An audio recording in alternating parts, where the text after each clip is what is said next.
primero que os quería decir, que estamos grabando esta sesión porque si alguno de vosotros por alguna razón pues no puede asistir a alguna de las sesiones de los miércoles, pues siempre sabéis que más adelante podréis ver el vídeo de la clase.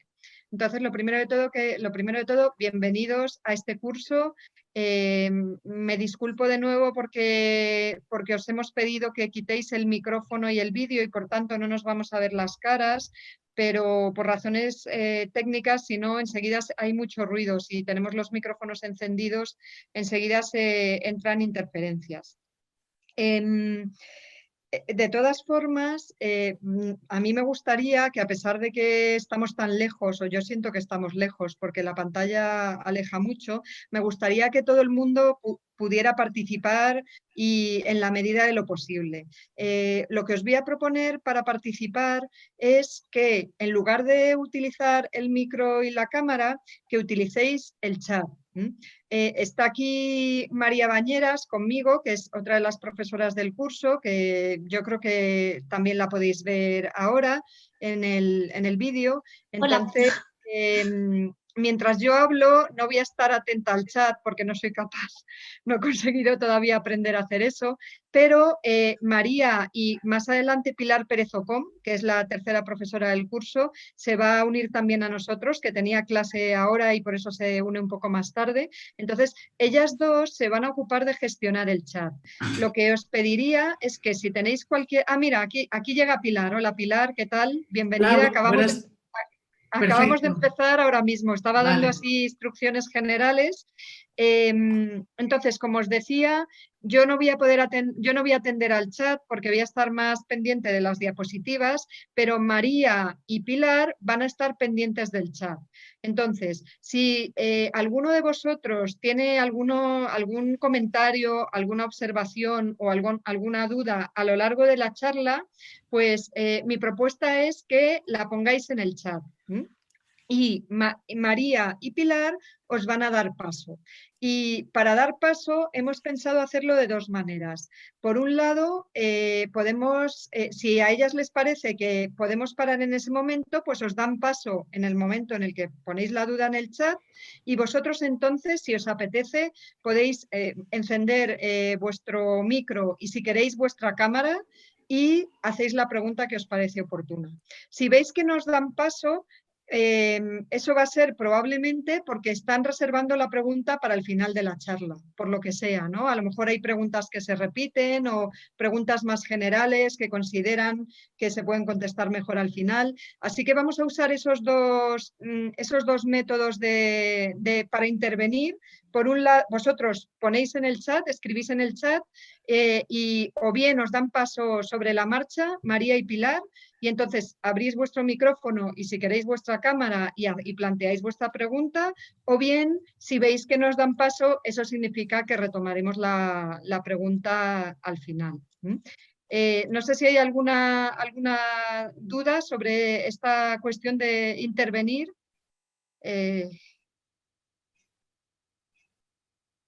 No veo, ¿no? Que nadie pone nada en el chat, eso significa que no hay dudas. Perfecto. Vale. Entonces, estas grabaciones las colgaremos, no sabemos exactamente cuándo, pero las colgaremos en el canal de YouTube de Grow, o sea que estarán colgadas ahí y tendréis acceso a ellas. Y por otro lado, el material, este PowerPoint que voy a usar en la charla, ese también os lo mandaré a través del correo electrónico. Si alguno de vosotros tiene problemas porque no ha recibido el correo electrónico, no ha recibido, por ejemplo, toda la información que hemos ido mandando, el enlace, los ejercicios, bueno, por favor, poned también un mensaje en el chat porque con el correo electrónico con el que queráis que nos comuniquemos con vosotros, ¿vale? Porque puede ser que, bueno, el que no haya recibido nuestra información, que lo ponga para que nos aseguremos que a partir de ahora vais a recibir todo el material que os vayamos enviando. Entonces, yo creo que no tengo sobre organización del curso nada más que decir. doy paso... sí, tengo algo más que decir. Quería contaros también cómo se van a organizar las sesiones. Entonces, yo voy a dar esta primera sesión, que es, como sabéis, es una presentación del glosario de términos gramaticales, que es una obra en la que yo he participado. Entonces, esta primera clase la daré yo. Después, las sesiones del 4, del 11 y del 18 de noviembre las dará María Bañeras, que también está por ahí y a la que voy a dar ahora paso. Y la sesión del 25 de noviembre la dará Pilar Pérez Ocón. Y finalmente, la última sesión, la del 2 de diciembre, la daré yo de nuevo, ¿vale? Así que esa es la organización respecto de los profesores. Alguien dice por ahí que no le han llegado los ejercicios. En vez de publicar el mail, lo que os propongo es que escribáis a la cuenta de correos de Groc y lo digáis, ¿vale? Escribís desde la cuenta que queráis que os escribamos. A mí no me han llegado los ejercicios o a mí no me ha llegado el enlace del curso, me lo ha tenido que pasar una compañera. Y con eso nosotros ya os metemos tenemos una lista de correos. Entonces os metemos en esa lista y así a partir de ahora no vais a tener ningún problema. Ah, vale, sí, de ti sí que me acuerdo, Puri, que teníamos otra dirección. Sí, tu dirección la he cambiado yo esta mañana, la tuya ya está cambiada. Pero para los demás, escribid mejor a la cuenta de Groc diciendo que no habéis recibido la información y lo cambio, ¿vale? Esa es la cuenta de correo, grocasociacion@gmail.com, ahí la tenéis. Vale, entonces, yo creo que no quiero decir nada más sobre la presentación general del curso. De nuevo, bienvenidos todos y gracias por la confianza que habéis demostrado. Y María, si quieres decir tú algo, paso la palabra 2 minutos. Vale, bueno, nada, simplemente presentarme. Yo soy María Bañeras y soy colaboradora de la Universidad Autónoma de Barcelona con el Departamento de Filología Hispánica y llevo colaborando con Groc en diferentes proyectos desde hace ya unos cuantos años. Ahora mismo estamos haciendo un libro de texto también con contenido tipo Groc. Además he hecho proyectos de gamificación y de humanidades digitales y algunos cursos de formación a medida, tanto para profesores como para estudiantes. Y nada, era un poco para que me conocierais. Yo voy a dar la sesión de la semana siguiente y de las 2 semanas siguientes, es decir, de las 3 semanas que vienen. Que son las sesiones dedicadas a las nociones de argumento y adjunto, todo el tema de las predicaciones y de la tipología verbal de verbos inacusativos, inergativos, intransitivos, transitivos, etc. Y creo que esto es todo. Ahora Muy quizá, bien. sí, Pilar quiere presentarse. Sí, Pilar, que ha quitado la cámara y el micro. Perdonad, es que no contaba con lo de la presentación, entonces no quería causar interferencias. Yo daré la penúltima sesión del curso sobre subordinación adverbial.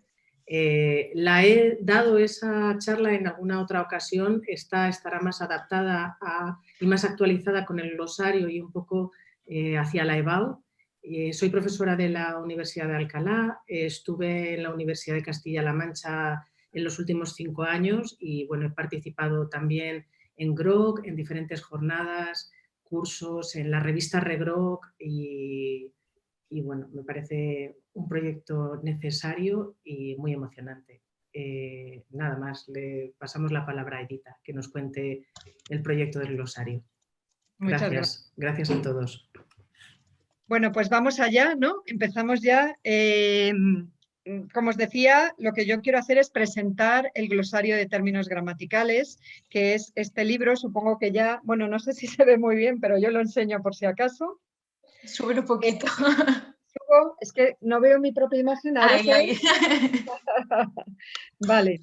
Que supongo que es absurdo enseñarlo porque sé que muchos de vosotros ya lo tenéis. Lo que voy a hacer ahora es quitar la cámara. A ver, decidme si ya no se me ve. No se me ve, ¿verdad? Sí, no se te ve. Vale, perfecto, porque para hablar es más cómodo. Bueno, entonces, os voy a contar lo primero, la estructura de la charla. Primero voy a contar qué es el glosario de términos gramaticales, cuáles son sus objetivos, qué contiene, para que si alguien que no lo ha usado nunca, pues que sepa qué hay ahí dentro, ¿no? Qué se puede encontrar. En concreto, dentro de cada entrada, pues qué contiene, qué información, qué tipo de información contiene, qué referencias cruzadas hay. Yo creo que eso, incluso para los que ya lo habéis usado, pues no viene mal, ¿no? Un poco de explicación de qué tipo de referencias dentro del propio texto hay, ¿no? Cómo se puede navegar por el glosario. Y por último, os hablaré un poquito de los esquemas y tablas, que son una innovación respecto de otros glosarios lingüísticos, otros diccionarios de términos lingüísticos. No suelen tener esquemas y tablas que, como, bueno, cuando lleguemos al punto ya lo veréis, a mí me parece que son realmente útiles. Y luego algunas conclusiones generales. Bueno, entonces, el glosario de términos gramaticales fundamentalmente es un pequeño diccionario de gramática. Está dirigido a profesores de secundaria y creo que eso es muy importante. También a alumnos del grado, claro que sí, a profesores de L, a editoriales y ojalá, si se pudiera, a autoridades educativas, ¿no? Si nos hicieran caso. Pero bueno, en cualquier caso, digamos que el público fundamental del glosario son los profesores de secundaria. El glosario es de términos gramaticales, es decir, incluye términos de morfología y términos de sintaxis. No hay, por ejemplo, términos de fonética y fonología, a menos que sea algo que tiene repercusión en la sintaxis. Y tampoco hay términos de semántica, de nuevo, a menos que sea algo que tiene repercusión para la sintaxis. Por ejemplo, papel semántico o papel temático, ¿no? Que eso es algo semántico, pero que tiene repercusión directa sobre la sintaxis.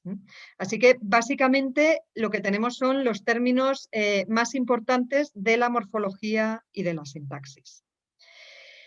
Se parte en las definiciones y también en los términos, se parte de la nueva gramática de la lengua española, que todos conocéis, pero el glosario no se basa exclusivamente en ellas.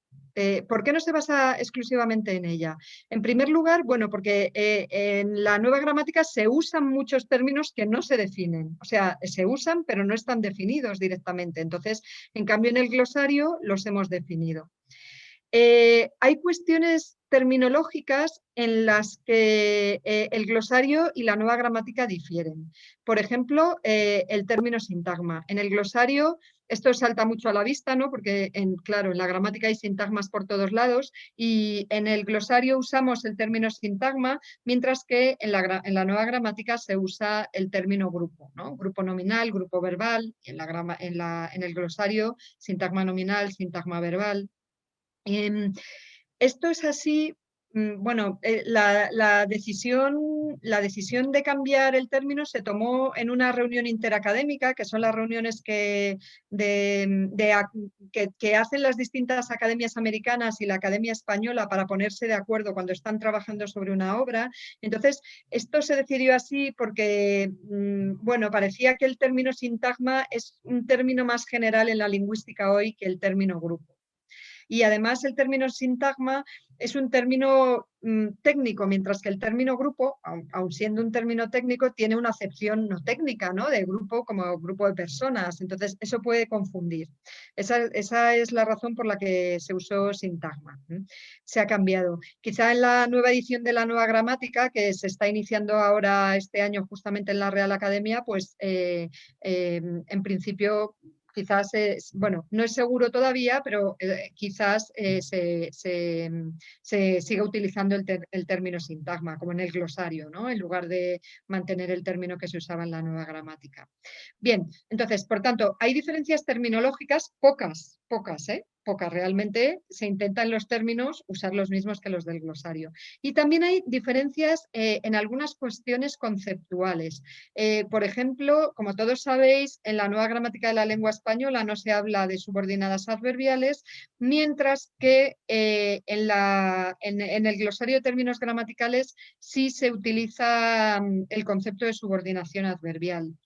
Esto sería largo de explicar, o sea, la razón por la que se mantiene el término, un término y un concepto, ¿no?, al que se renuncia en la nueva gramática, pero bueno, la razón fundamental es que hay ciertas cuestiones que en la nueva gramática, por su nivel de explicitud, se pueden explicar, pero en secundaria a lo mejor no se pueden explicar tan fácilmente a un alumno, por ejemplo, ni siquiera de bachillerato. Entonces, se optó por mantener el concepto y el término de subordinada adverbial para determinados tipos de oraciones subordinadas que no encajan fácilmente ni entre las subordinadas sustantivas ni entre las relativas. Entonces, para eso se ha mantenido el término de subordinada adverbial. Bueno, los términos en general, los términos que contiene el glosario son términos de la gramática tradicional: adjetivo gentilicio, sustantivo, pasiva refleja, adjetivo calificativo, conjunción, concordancia. Estos todos son términos que son de la nueva gramática, pero son también de la gramática tradicional. Y luego hay otros términos que son más modernos y que no suelen estar en los libros de secundaria y se han incluido en este glosario, que es un glosario destinado a los profesores no universitarios, porque son de uso generalizado entre los gramáticos contemporáneos, por un lado, es decir, son términos ya generales, y por otro lado, son términos que sirven para analizar secuencias simples, es decir, los términos no esconden conceptos muy complicados. Entonces, por ejemplo, ahí os he puesto algunos: término de polaridad negativa, ¿no?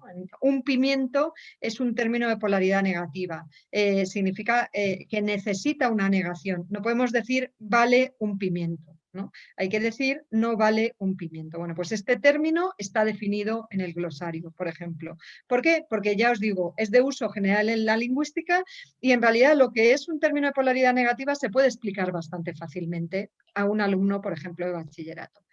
Ámbito de los cuantificadores, esto no lo voy a explicar porque lo retomaré más adelante. Verbo inacusativo, de eso tenemos una sesión completa, así que tampoco lo voy a explicar, pero también es un término moderno, general en la lingüística y que está en el glosario, también en la nueva gramática.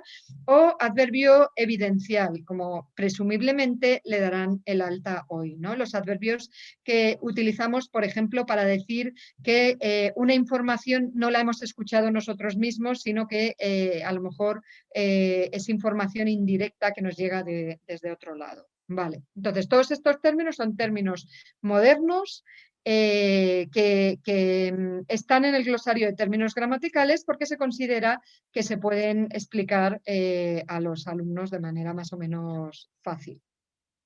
Vale, y entonces aquí llegamos al primer ejercicio, que ilustra también un término que se incorpora al glosario de términos gramaticales. Entonces, no sé si habéis pensado sobre este término y si habéis pensado y alguien quiere decir sobre este ejercicio, perdón, ¿alguien quiere decir lo que ha pensado?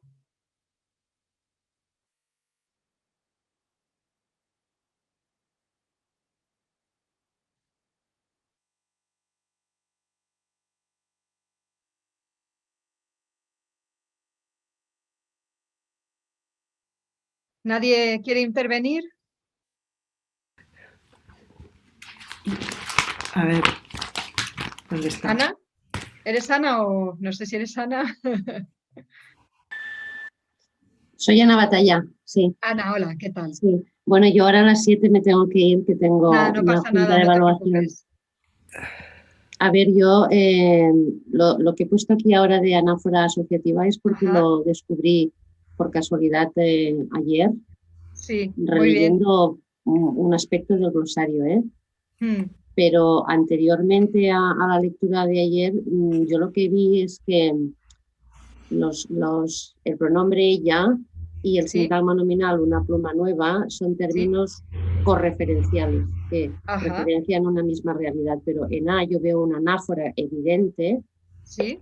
y en cambio en B yo veo que el precio está relacionado con una pluma nueva, Sí. porque yo podría decir porque su precio y este Ajá. determinante su hace referencia a pluma nueva, sería anafórico, pero claro, yo no sabía cómo explicar lo que pasaba en B. Y ayer por casualidad Sí. encontré el concepto de anáfora asociativa.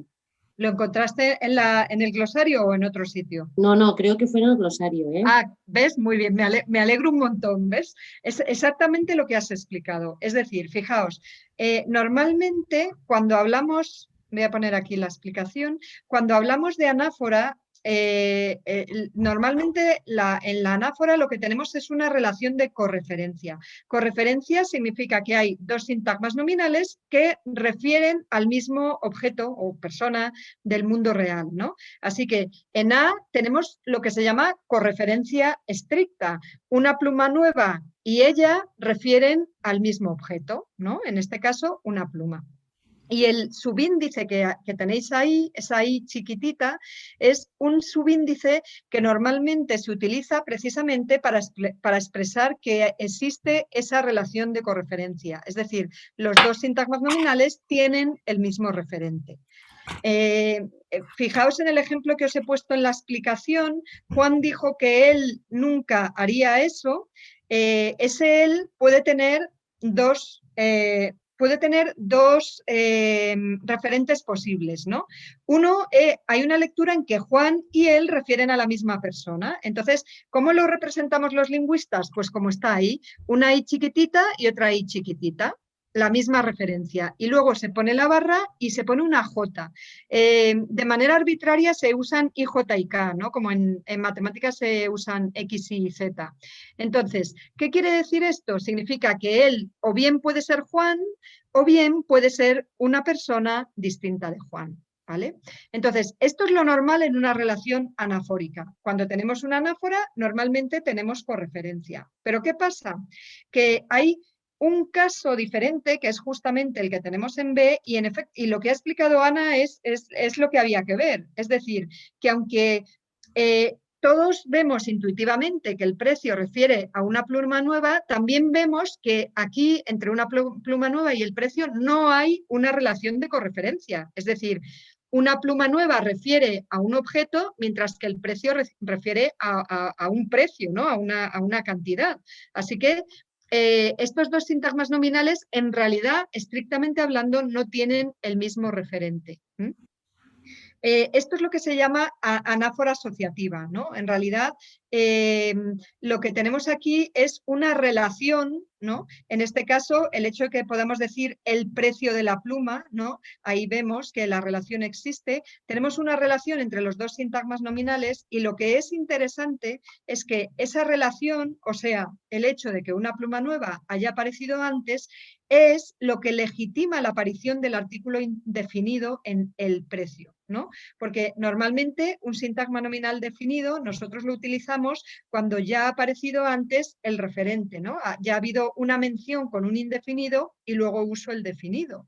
Entonces, aquí esto está funcionando como una anáfora, en el sentido de que el precio lleva el artículo definido, a pesar de que el precio no ha aparecido antes en el discurso, ¿lo veis? Sin embargo, la aparición de una pluma nueva y esa relación de anáfora asociativa legitima el artículo definido en este caso. Así que este es un ejemplo de un concepto que, como veis, es relativamente fácil de explicar, y la cuestión de la anáfora y la anáfora asociativa, además, yo creo que se puede y se debe explicar a los alumnos porque tiene repercusiones en la escritura, ¿no? Una de las cosas en las que los alumnos fallan bastante es en el establecimiento de las relaciones anafóricas en los textos. Entonces, reflexionar sobre ellas yo creo que siempre es útil en el instituto. Vale. Bueno, sigo con qué es el glosario de términos gramaticales. La obra, el objetivo fundamental de la obra es ser un instrumento didáctico. Y como os decía antes, está dirigido a los profesores de enseñanzas medias, o sea, enseñanzas no universitarias, no solo de España, sino de todos los países hispanohablantes. La información en cada entrada está siempre dividida en dos niveles, básica y complementaria. Y algunas entradas no tienen información complementaria, pero normalmente tenemos las dos. La información básica se puede leer sin necesidad de leer la complementaria. El glosario combina entradas básicas con entradas de mayor dificultad. O sea, hay entradas de todo tipo y en realidad el mensaje no es aquí está el glosario, todos estos términos hay que emplearlos en el instituto, en absoluto, ¿no? El mensaje es aquí hay un montón de términos gramaticales que hemos intentado explicar de una manera didáctica y luego cada profesor decide con cuáles quiere trabajar en el aula. Entonces, hay 3 marcas de dificultad. Esto también creo que es una novedad respecto a otros diccionarios de términos lingüísticos, que están marcados, esta dificultad está marcada con estrellas. Entonces, 1 estrella es lo más básico, 2 estrellas es la dificultad media y 3 estrellas es la dificultad compleja.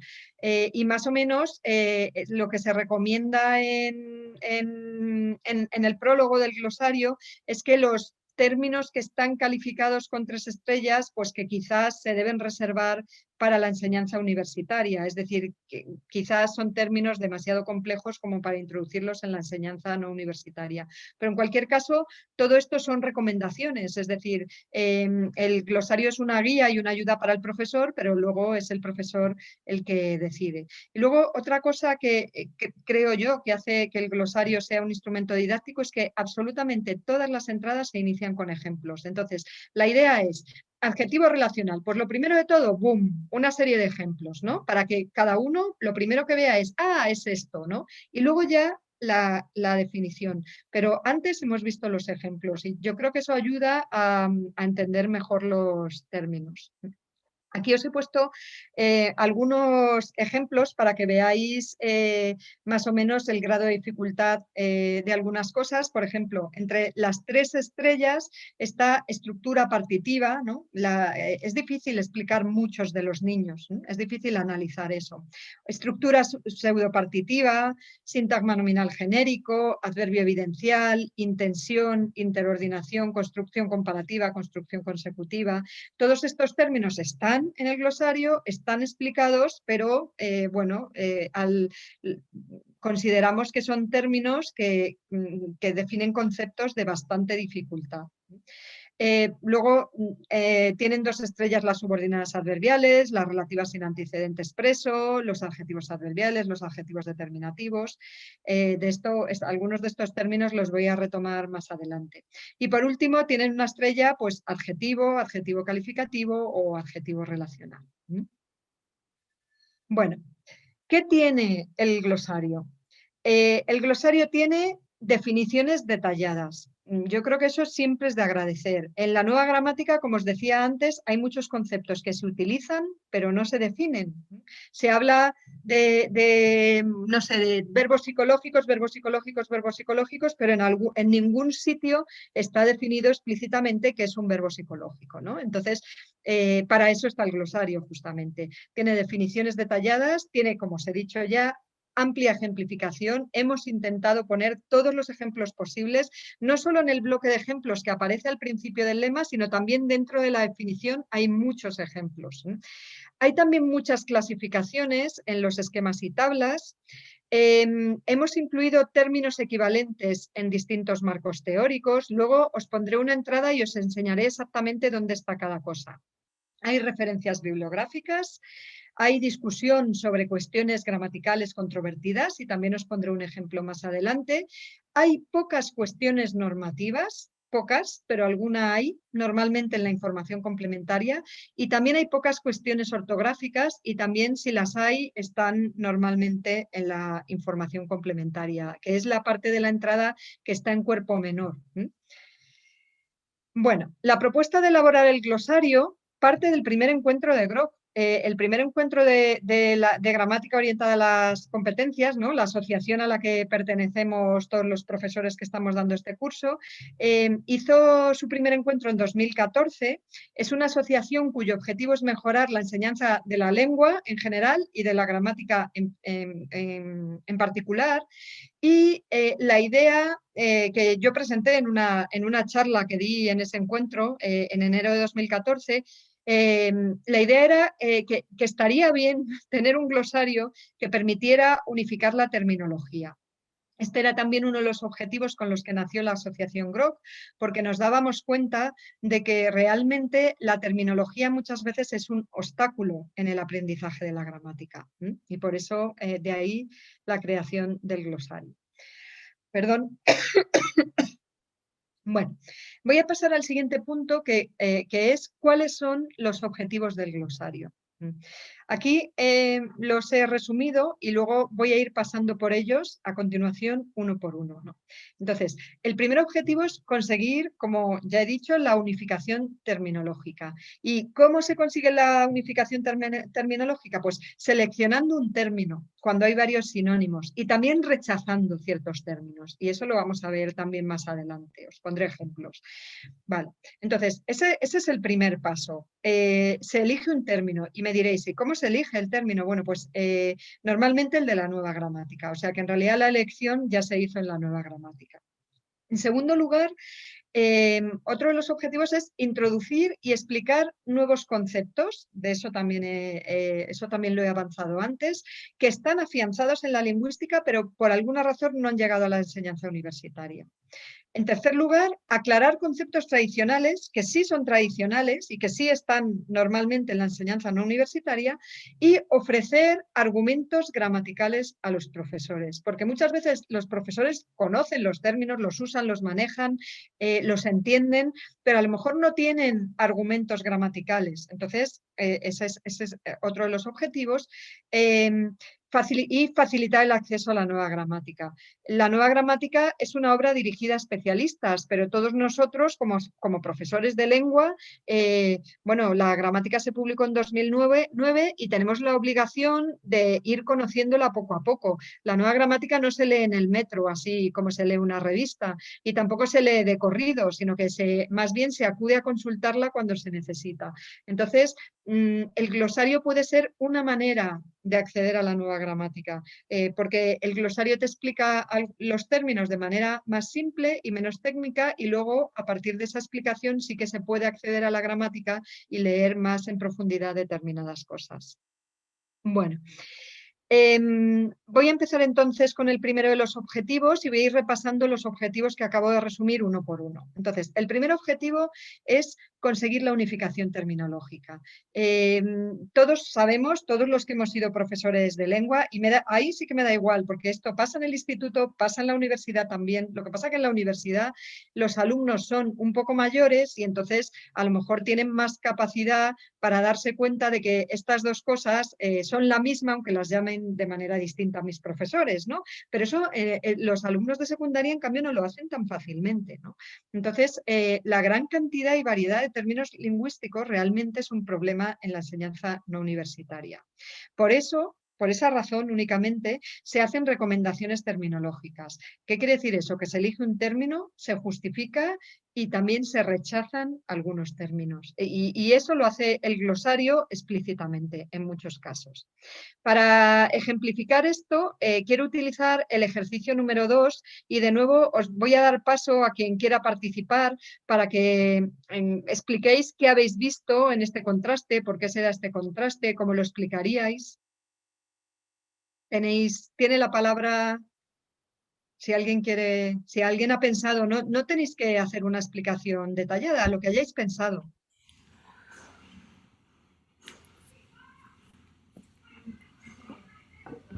Perdón, soy Rosa Ricard. Hola Rosa, ¿qué tal? Buenas tardes. Gracias por participar. Vale, bueno, lo intento, a ver. Es que se hacen unos silencios ahí. Ya, bueno, aquí mirando el ejercicio este que nos presentas, sí. Salimos con mi compañera Celia, que ahora está asistiendo a una evaluación. Ajá. Llegamos a la conclusión de que quizás la diferencia estaba en que en el caso A aparecía un adjetivo determinativo cuantitativo, mientras que en el caso B era gramatical porque delante del sustantivo aparecía un adjetivo calificativo. Y para ser posible el segundo necesitábamos la presencia de un determinante, los ruidosos asistentes.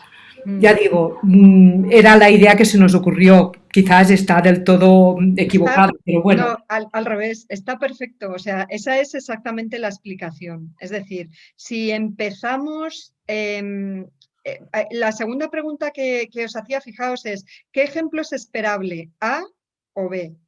Entonces, ¿qué ejemplo diríais que es esperable?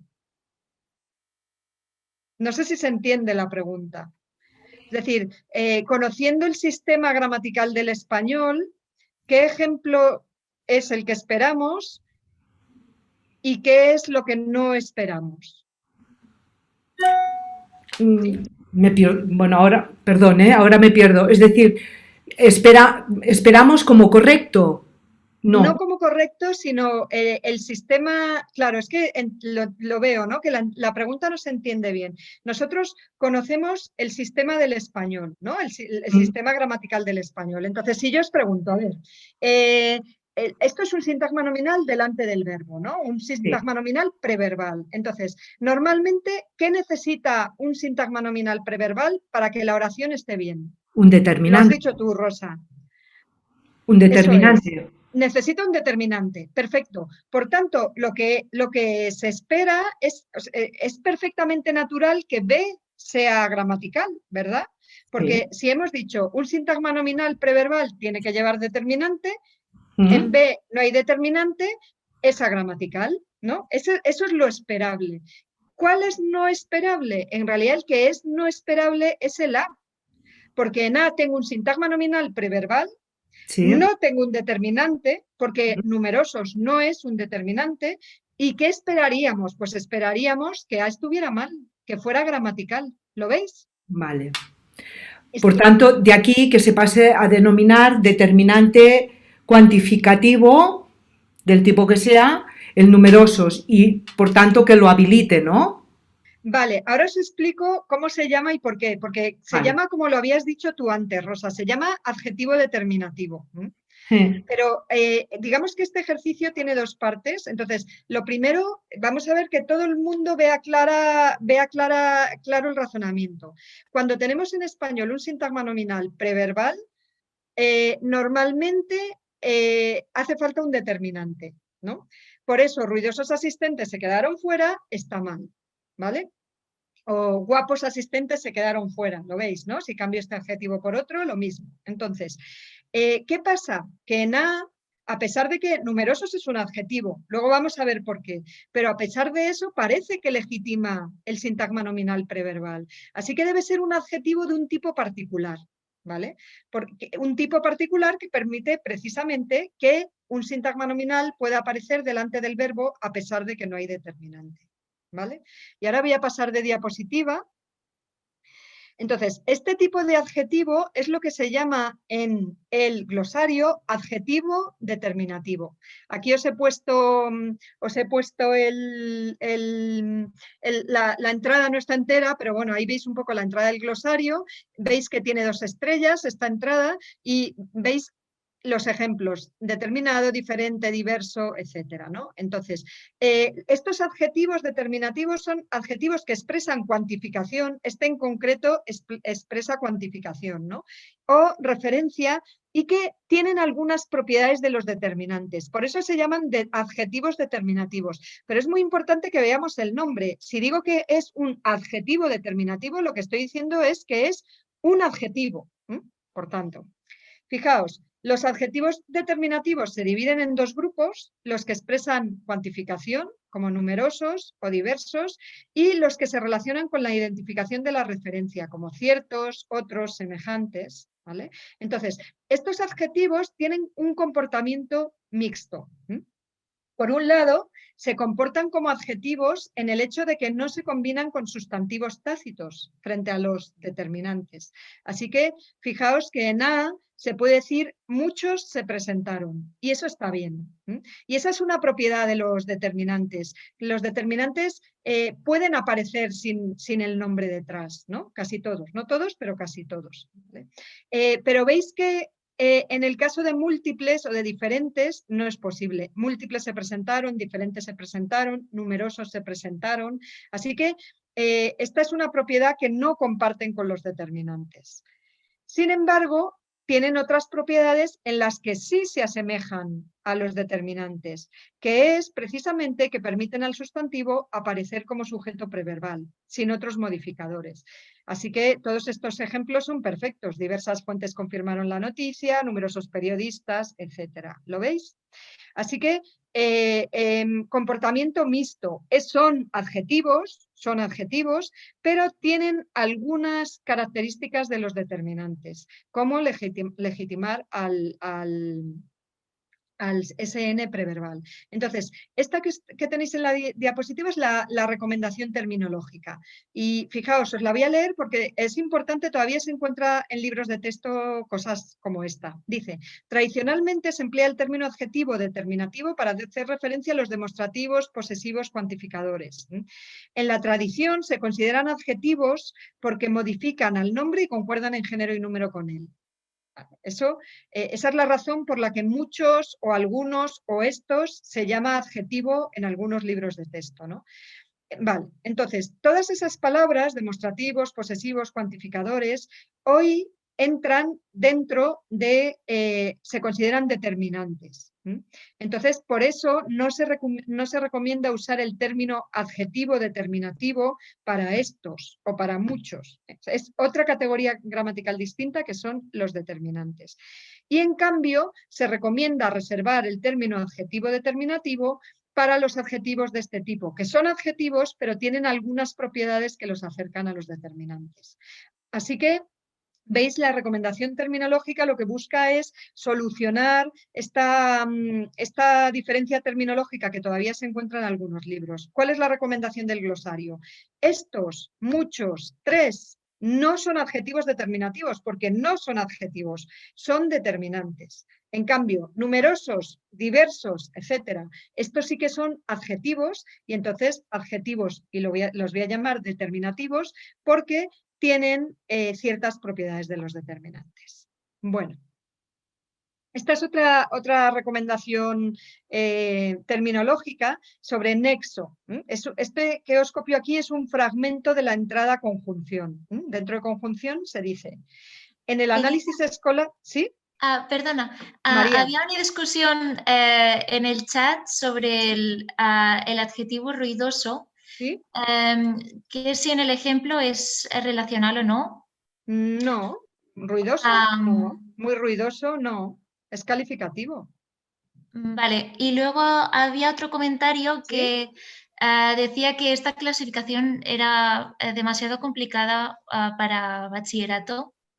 Y entonces, no sé si alguien quiere... ¿Qué clasificación? Esta clasificación de los adjetivos. No sé si alguno de las personas que ha comentado esto le gustaría participar.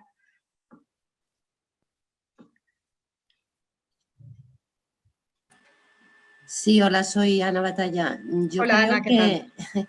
Yo creo que esta clasificación o esta diferenciación entre adjetivo determinativo y determinante, yo la veo muy compleja para secundaria, e incluso para bachillerato. Bueno, pero esa es justamente la decisión de los profesores, porque además cada uno es profesor en su grupo con sus alumnos a los que conoce y sabe muy bien hasta dónde puede llegar. Pero a lo mejor no te hace falta introducir los adjetivos determinativos. Quiero decir que los alumnos en general sí que tienen bastante asumidos que palabras como muchos, tres, algunos o estos no son adjetivos ya, no son adjetivos. Y esa es la recomendación terminológica básica aquí. O sea, que no se llame adjetivos a cosas que no lo son. Entonces, esos son determinantes y luego, si a ti te parece que esto puede ser interesante en bachillerato, por ejemplo, de hecho, esta entrada está calificada con 2 estrellas, lo que significa más o menos que se recomienda que si se explique en bachillerato. Entonces, si a ti te parece que puede ser interesante porque en algún momento surja, en un ejemplo, que surja algo de este tipo, pues lo puedes introducir, pero si no lo quieres introducir, no hace falta que lo introduzcas. Los tratas como adjetivos puros y duros y ya está. Vale, o sea que entiendo lo que dices, estoy de acuerdo en que no todo se puede introducir en todos los momentos, pero es que no hace falta. Realmente no hace falta. Además, yo creo que es tarea del profesor, realmente una de las tareas que todos deberíamos respetar, decidir en función de sus alumnos, de su grupo, de su evolución, decidir lo que va a enseñar y lo que no va a enseñar, y cómo enseñarlo también, ¿no? Y cómo pautarlo. Vale. Gracias. No sé si quedaba alguna pregunta por ahí. Creo que Sara quería participar. Sí, Sara. Hola, buenas tardes. Hola, ¿qué tal? En referencia a esto que dice Ana, yo añadiría que muchas veces lo que nos pasa en ESO y bachillerato es que tendemos a querer hacerlo todo, ¿no? Claro. Sobre todo en tercero y cuarto. Y quizá si hiciéramos menos contenidos, pero bien graduados desde primero de la ESO hasta cuarto de la ESO, quizá nuestros alumnos cuando llegan a primero y segundo de bachillerato no debemos de explicar todo otra vez, sino que ya vienen con una base de cuestiones muy claras, muy básicas, y podemos avanzar y podemos trabajar otras cuestiones pues de 2 estrellas o incluso de 3. Yo me estoy encontrando este año en segundo de bachillerato que tengo que volver a repasar categorías gramaticales en segundo de bachillerato, cuando son cuestiones que en tercero y cuarto tendrían que estar clarísimas. Entonces yo creo que es esa repetición constante que se encuentra en un curso tras otro. Quizá empezamos a explicar según qué cuestiones en algunos cursos donde su madurez aún no es lo suficientemente, no está al nivel que debe de estar para que comprendan según qué cuestiones abstractas, y quizá es eso, ¿no? Lo que nos falta a los profes es esa guía, ¿no? De qué toca en cada curso. Claro está que está en el currículum, pero en el currículum también hay muchas cosas a trabajar, y entonces, no sé, yo al final tengo la sensación de que los profes de lengua a veces explicamos en clase lo que nos explicaron a nosotros. Más que realmente, ¿no?, razonar y decir, bueno, ¿qué voy a hacer en cada curso con lógica para que sea gradual? Sí. Estoy de acuerdo con todo lo que has dicho y con lo que está diciendo, que estoy leyendo ahí en el chat de Noelia, que es justo lo que iba a decir yo en este momento. No me quiero enrollar con esto, pero creo que es importante. Estamos hablando de uno de los problemas de la asignatura de lengua, que es la falta de progresión de contenidos, ¿no? O sea, que se explica lo mismo en primero, en segundo, en tercero, vuelves a bachillerato y vuelves a empezar desde el principio. Entonces, los alumnos tienen sensación de otra vez lo mismo, ¿no? No hay progresión, no se va construyendo. Y como dice Noelia, y estoy de acuerdo, ahí el trabajo del departamento es fundamental, y no siempre hay una estabilidad de los profesores en el departamento que permita hacer este trabajo. Pero si se pudiera, si se empieza desde primero, y si desde primero todo el mundo, desde primero de la ESO me refiero, hasta segundo de bachillerato, y los profesores se reparten los contenidos y se ponen de acuerdo y dicen, en primero y segundo vamos a centrarnos en esto, en tercero y cuarto en esto, con un trabajo de departamento de ese tipo, yo creo que se puede evitar un poco la falta de progresión. Pero es cierto que es muy difícil, por el movimiento de los profesores en los departamentos y por muchas otras razones, porque está el currículo ahí, que realmente muchas veces es un obstáculo. En fin, no me quiero parar más en esto, pero me gusta que salgan cuestiones que creo que son importantes. El otro término que quería comentar es el de nexo, que también es un término que se usa como un comodín.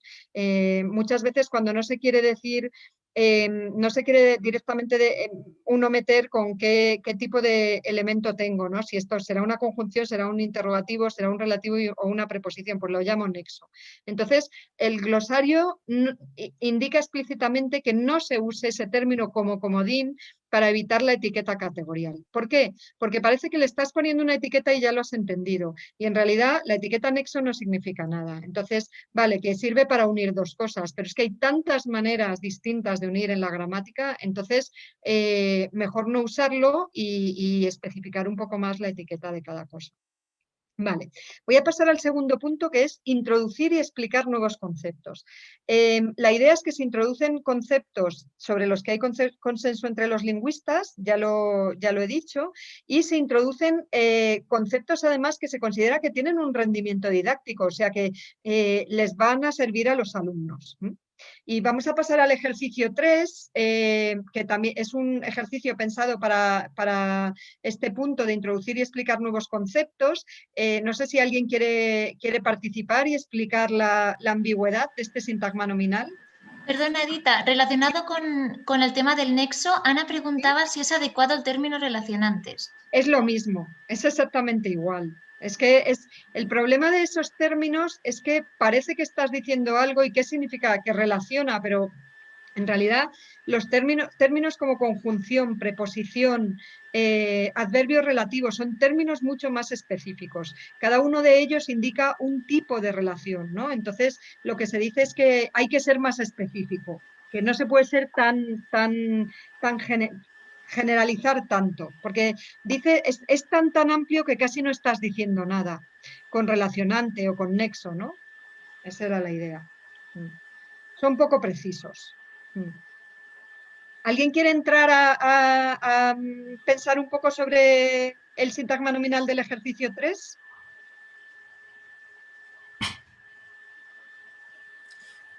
Si no hay nadie que quiera, yo sí, soy Ana. Estupendo. Ana, venga. Bueno, yo ya os dejaré porque ya me voy a la reunión. A ver, yo aquí lo que veo es que la ambigüedad se produce por una cuestión de semántica y de función sintáctica. Lógicamente, sobre el asfalto puede ser un complemento de régimen, de conferencia, ¿sí? Una conferencia versada o que tratará sobre el asfalto, o puede ser para mí es un complemento circunstancial del lugar, pero ahora no sé si se llama adjunto. Muy bien. En realidad nunca se ha llamado circunstancial de lugar, porque el término circunstancial de lugar solo se usa para los complementos no seleccionados o adjuntos verbales, ¿no? Entonces, sí, justamente de eso quería hablar, pero en efecto, lo has definido perfectamente, lo has explicado bien. El sintagma nominal es ambiguo porque el SP, el sintagma preposicional, puede ser o bien argumento. Cuando digo que la conferencia versa sobre el asfalto, ¿no? O bien adjunto, es decir, es una conferencia que tiene lugar en un suelo asfaltado, ¿no? En un caso es sobre qué estoy hablando, mientras que en el otro caso es dónde tiene lugar la conferencia. Entonces, fijaos, ¿creéis que para ver esta diferencia los alumnos necesitan un gran aparato teórico? No. No necesitan. Si lo pensáis, en realidad, para explicar esta diferencia, argumento y adjunto son términos que se pueden explicar de manera bastante intuitiva y enseguida un alumno puede explicar la diferencia, la ambigüedad, ¿no? En este caso, de este sintagma nominal. Los complementos del nombre pueden ser argumentos, es decir, pueden ser elementos pedidos por el significado, como la luchar por algo, desear algo o depender de algo, ¿no? Todos estos complementos subrayados son argumentos, es decir, son elementos exigidos por los nombres. Y en cambio también pueden ser adjuntos, como en estos ejemplos. Esto está sacado de la entrada de adjunto del glosario. Ahí veis la traducción de Proust de 1978. De 1978 es un adjunto. Sus paseos en las tardes invernales, una ensalada con poca sal o feliz desde que llegó su padre. Fijaos que si yo he traducido a Proust en 1978, todos diríamos que eso es un complemento circunstancial de tiempo, ¿no? Pero claro, en la tradición no existe un término equivalente cuando tenemos un modificador que modifica a un nombre y no a un verbo. Entonces, los conceptos de argumento y adjunto son semánticos. Eso es importante tenerlo en la cabeza. Argumento es un elemento que está seleccionado, pedido por el significado de otro, mientras que el adjunto no está seleccionado, no está pedido, no está exigido.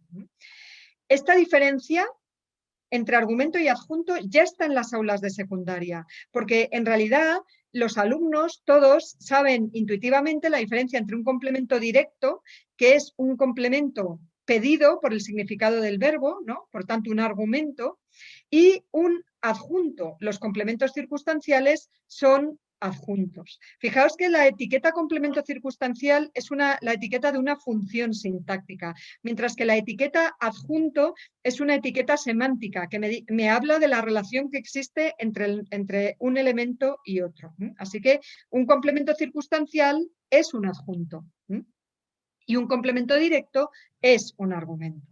Vale, entonces, la función de los complementos verbales ha sido, como sabéis, en la tradición es lo que más se ha estudiado, ¿no? comieron sobre el asfalto, es un adjunto, como hemos dicho, y es complemento circunstancial del lugar. Conferencia sobre el asfalto es, en una lectura, adjunto y complemento del nombre, se llama en la tradición, ¿no? O sea que la función correspondiente a complemento circunstancial del lugar en el ámbito nominal suele ser complemento del nombre. Pero ¿qué pasa? Que claro, a los argumentos de los nombres también se les llama complementos del nombre. Por lo menos esa es la terminología que yo he aprendido y probablemente vosotros también. Así que en la traducción de la novela, la novela es un argumento, ¿no? Es un elemento exigido por traducción, pero la función que se le asigna es también complemento del nombre.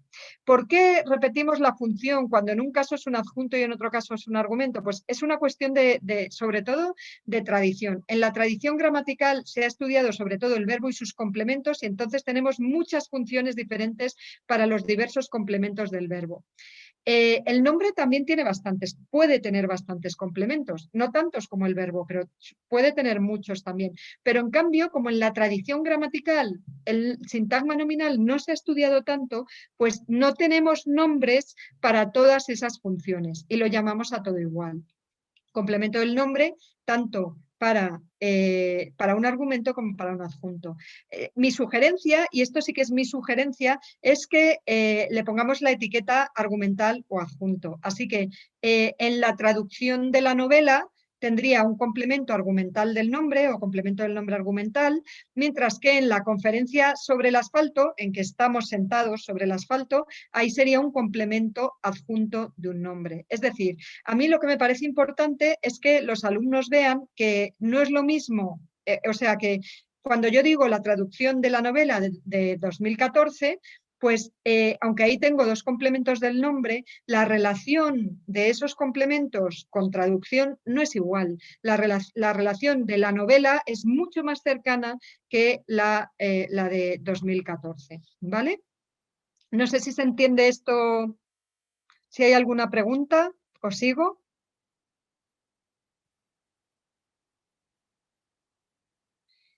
Pregunta alguien por ahí si el nombre tiene complemento de régimen. Sí. Sí, en la nueva gramática ya se dice eso y en el glosario también aparece. Cuando tenemos un nombre que exige una preposición, un adjetivo que exige una preposición o bien un verbo que exige una preposición, para los tres casos hablamos de complemento de régimen como función. La función es complemento de régimen. Entonces, por ejemplo, esto nos sirve para explicar depender de algo, dependencia de algo, dependiente de algo. Pues, ¿qué estaría diciendo? Bueno, pues que la relación entre de algo y depender, dependencia y dependiente es la misma. La función que el SP realiza respecto del núcleo, que puede ser un nombre, un verbo, un adjetivo, es complemento de régimen. Vale. Sigo con el punto 2, que es introducir y explicar nuevos conceptos. Estamos ahí, ¿no? Entonces, he tratado de mostrar que, por ejemplo, la diferencia entre argumento y adjunto, que es verdad que no está en la tradición, no se suele introducir en la enseñanza no universitaria, pero creo que son conceptos que tienen rendimiento didáctico, se basan en la semántica y eso siempre hace que sea fácil. Cuando necesitamos basarnos en la intuición de los alumnos sobre el significado para explicar algo, yo creo que eso siempre ayuda, ¿no? Entonces, estos términos creo que se pueden introducir de manera más o menos clara y ayudan mucho, mucho, mucho a entender cómo se construyen las oraciones o los sintagmas. Vale, ¿quién quiere intervenir para este ejercicio, para el ejercicio 4?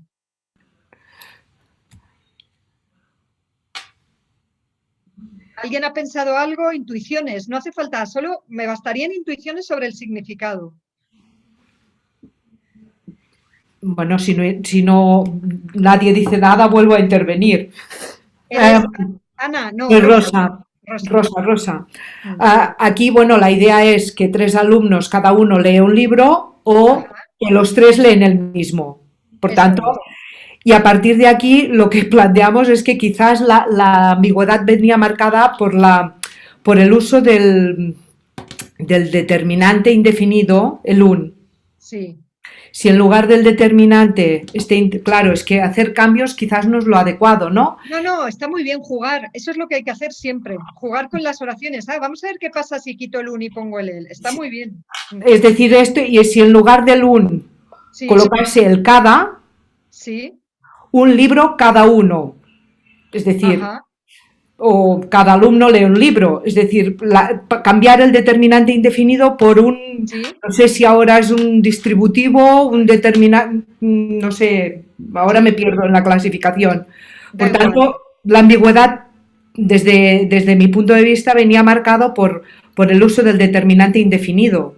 Es Sí, lo que nos daba el juego de que los tres leen el mismo o cada alumno lee un libro diferente, que son las eso dos es. posibles interpretaciones. Eso es.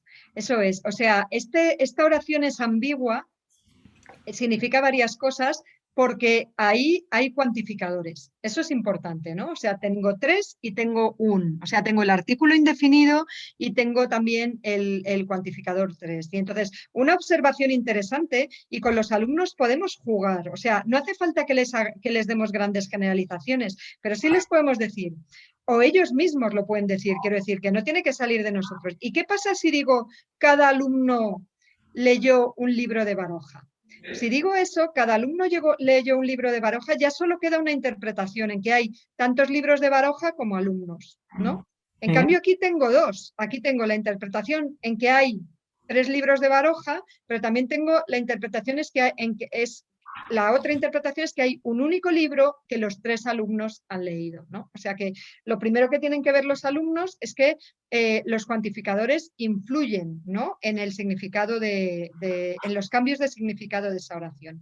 ¿Qué nos hace falta? ¿Qué concepto gramatical nos hace falta para explicar estas oraciones? Es el concepto de ámbito o alcance, que es un concepto general hoy en día en la gramática, pero que tradicionalmente no se introduce en la enseñanza secundaria, cuando con ejemplos de este tipo se puede introducir muy fácilmente, ¿no? Y jugar con ellos y que los alumnos vean, ¿no? La idea es que hay algunos elementos que tienen ámbito o alcance sobre otros, ¿no? Mandan sobre otros y cambian su interpretación. Entonces, si nosotros explicamos la noción de ámbito de manera intuitiva, ¿no? Haciendo referencia simplemente al conocimiento de los alumnos como hablantes y vemos los distintos significados que tiene la oración, pues lo que estamos haciendo es darles una explicación gramatical a sus intuiciones y eso siempre está muy bien. De hecho, yo recuerdo perfectamente todavía la clase en la que me explicaron esta noción de alcance o ámbito, que me dejó alucinada porque de repente me di cuenta de que explica un montón de ejemplos, ¿no? Un montón de ejemplos que son ambiguos precisamente porque los cuantificadores pueden tener unos alcances sobre otros, ¿no? Entonces, vuelvo para atrás un momento, en 3 alumnos leyeron un libro de Baroja, hay una lectura en que se dice que 3 alumnos tiene alcance amplio. Entonces, lo que hace es que tiene alcance sobre un libro de Baroja, entonces multiplica el número de libros. Tengo tantos libros como alumnos. Si digo 5 alumnos, pues 5 libros. Ese es alcance amplio de 3 alumnos. Pero hay otra lectura en que un libro de Baroja puede tener alcance amplio. ¿Y qué significa? Que se escapa como del foco de tres alumnos. Entonces ahí hay un libro de Baroja que 3 alumnos leyeron, ¿no? Y hay muchísima bibliografía sobre cada uno de los cuantificadores, porque no todos se comportan igual, ¿no? Y cuáles pueden tener alcance amplio, cuáles pueden tener alcance estrecho y cuáles pueden tener los dos. En eso no me voy a meter ahora, simplemente lo que quería explicar aquí es el rendimiento que puede tener introducir un concepto nuevo que es general, ya os digo, en la lingüística y que normalmente no se utiliza en la secundaria. Vale, el punto 3 es, también buscamos, sigo con los objetivos del glosario, aclarar conceptos y ofrecer argumentos, argumentos gramaticales. Edita, perdona. ¿Sí? ¿Sí? Creo que Noelia tenía otra interpretación del ¿Sí? ejemplo que acabas de poner. No sé si quiere ¿Sí? intervenir. A ver, Noelia.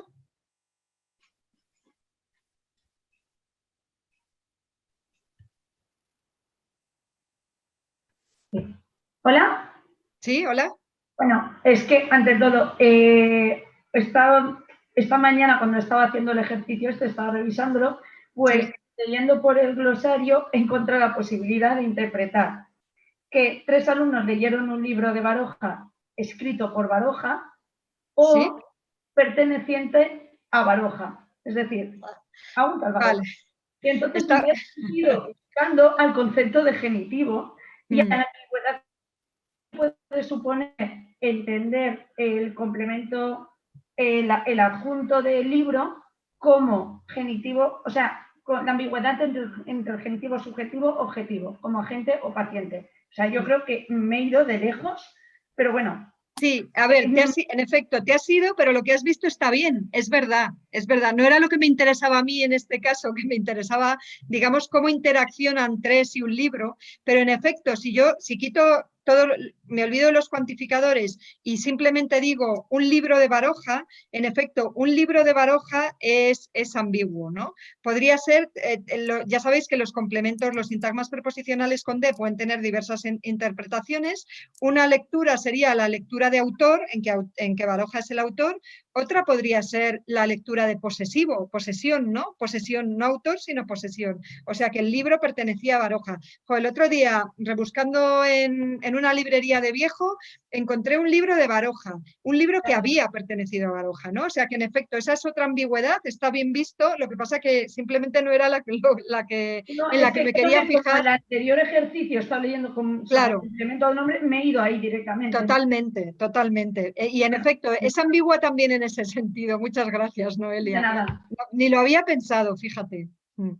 Vale, vamos al tercer punto. Voy a tener que pisar un poco el acelerador, pero bueno, si no me voy saltando algo. La tercera cosa que quiere hacer el glosario es aclarar conceptos tradicionales, o sea, lo que hemos visto antes es introducir conceptos modernos, ¿no? Pero que están asentados en la lingüística. También, por otro lado, hay conceptos tradicionales y la idea es, bueno, de todas formas, aunque ya son conceptos conocidos, vamos a aclarar estos conceptos y vamos a ofrecer argumentos gramaticales a los profesores. ¿Vale? Esta es la idea. Entonces, por ejemplo, el concepto de núcleo, en el que no me quiero parar mucho, porque, bueno, lleva tiempo explicarlo y al final, en el fondo aquí, el concepto de núcleo es solo un ejemplo, ¿no? de un concepto tradicional que se trata de explicar de la manera más clara posible, ¿no? Entonces, hay, como todos sabéis, una polémica en la gramática española que además se ha trasladado a los libros de texto, que es ¿qué se considera núcleo? Entonces, se consideran núcleos normalmente las palabras que encabezan los sintagmas nominales, verbales, adjetivales y adverbiales, y hay mucha duda sobre qué pasa con las preposiciones, ¿no? Entonces, el glosario trata de explicar qué pasa con las preposiciones y ofrece, se decanta, ¿no? por una solución que no es otra que la de la nueva gramática. Entonces, pero se explica. Entonces, lo primero que se explica es que la extensión del concepto de núcleo al grupo de las preposiciones es polémica. Y el argumento que normalmente se utiliza para decir que las preposiciones no son núcleo es que no pueden prescindir de su complemento, que se llama también término, ¿no? Es decir, yo puedo decir come patatas y puedo decir también come. En cambio, si digo sobre la mesa, no puedo decir sobre. No, la preposición no puede prescindir de su término. Este argumento hoy en día se considera controvertido, porque los verbos transitivos hay muchos que no pueden prescindir de su término y sin embargo no por eso se dice que en ese caso no son núcleos, ¿no? El ejemplo que os he puesto ahí es Juan regaló a Luis. Esa oración es agramatical porque le falta el complemento directo. Por tanto, ese verbo no puede prescindir de su complemento directo en este caso, ¿no? Sin embargo, nadie dice que ahí regalar no es un núcleo. Entonces, esta idea de que se pueda prescindir o no del complemento se cuestiona porque realmente esa es una cuestión semántica, ¿no? Tiene que ver con el significado de ciertos elementos. Y ahora os pongo lo que dice el glosario. Se apoyará aquí la idea, es decir, el glosario se decanta por un análisis. Se apoyará aquí la idea de que constituyen núcleos sintácticos plenos las preposiciones con contenido léxico, desde, para, durante, con, etc.